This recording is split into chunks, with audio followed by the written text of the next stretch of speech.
This is CFA Level 3 and I'm going to discuss the equity portfolio management. We will start our discussion from this topic, that why we put equities in a portfolio.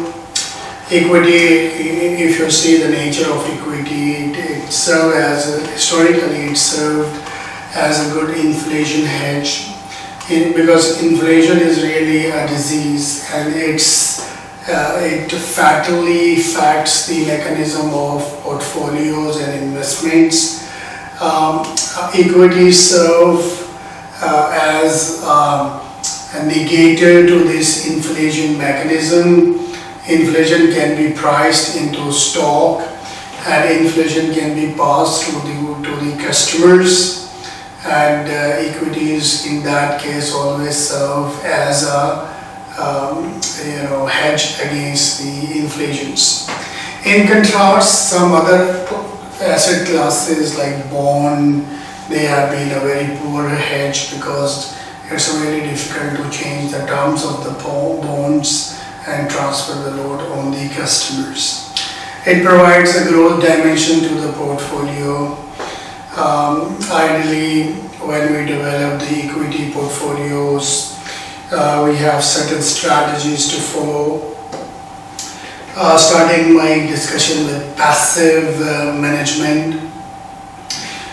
It goes with low expected active returns and then low tracking risk. Opposite, we have active management, high expected active returns, and on the other hand we get high tracking risk. These are some strategies. In terms of IPS, we have passive strategies that will recommend, it's recommended in certain situations. If you and your client is one of them, you should adopt a passive strategy. One situation could be that these are taxable, and you are looking for low portfolio turnovers. Then it has an informational disadvantage. Maybe investing in informally efficient large cap markets, you want to avoid the high transaction cost in the small cap markets. In that particular scenarios, you are absolutely correct if you choose the passive strategies. In terms of active strategies, they are usually ineffective when incorporating the trading cost because of its high levels. We can give an index to equity for certain weighting schemes. It can be a price weighted index, like a consumer price index numbers that we use in economics. We have already discussed. We compare with the base year against any possible current year or any year that we want to make a comparison. We have value weighted index, that is for free float adjustment market capitalization. We have equal weighted indexes. In terms of price weighted index, sum of all security prices in the index divided by an adjustable divider. It may have certain biases. Higher price stocks will be overrepresented. In that case, it will not be factual. Sometimes a stock representation will change through time. It will be impractical, of course, for weighting schemes for most of the portfolios. In terms of value weighted index, sum of the total market capitalization of all the stock in the index divided by the previous sum and multiplied generally by 0 to get a percentage. In the same scenario, you can have biases for a larger cap, possibly mature, and maybe overvalued firms will be overrepresented in this case. Maybe less diversified and may contain a free float basis when you are going to use the value weighted index. When you are going to use the equal weighted index, it will be focusing more on uses return rather than the prices. So it will be less volatile and more predictable. The average return of all stock in the index multiplied by the previous value of the index. There could be certain biases in favor of small cap companies based on their smooth returns, require costly rebalancing, and it contains potentially illiquid assets and stocks. Well, what are the methods for passive investing when you are suiting for this option? The first method is you will follow index mutual funds or exchange traded funds, that is shortly called as ETFs. We can have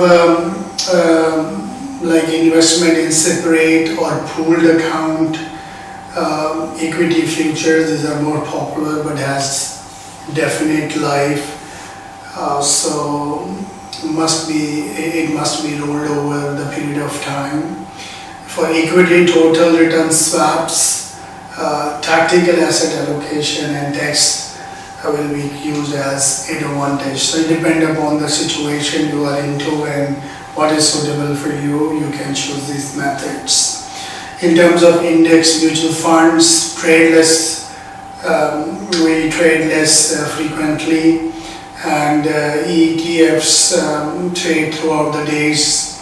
In comparison, they require shareholder record keeping, pay lawyer licensing fees, and then the ETFs, and are less tax efficient. It may have higher existing cost, that is fee and taxes. So you can see the pros and cons. Separate versus pooled accounts. Pooling has advantage, especially when the funds are smaller. It's difficult to differentiate performance of pooled account because they are mixed into. Maybe may have to hold excessive cash based on undesirable cash tracks.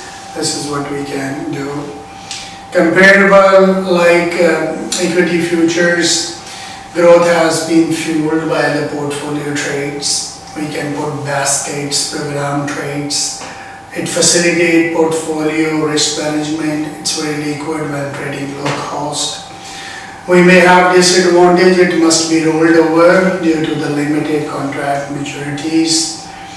In terms of equity total return swaps, it should have ability to add equity returns to the portfolios. For example, like add equity index return to the market neutral strategy. It could be tax efficient way to gain the equity returns. For example, like gain exposure to the foreign entity without incurring withholding taxes. This will be a nice move. In terms of indexing portfolio methods, the first thing is it should have full replication.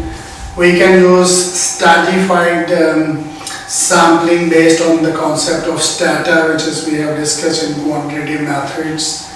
We should work on the optimization, because optimizing the resources, this is really an important task. In terms of full replication, all the stock are indexed, are purchased. Most appropriately when they are less than 1,000 stock in the index, they are really liquid and manager has ample funds to invest.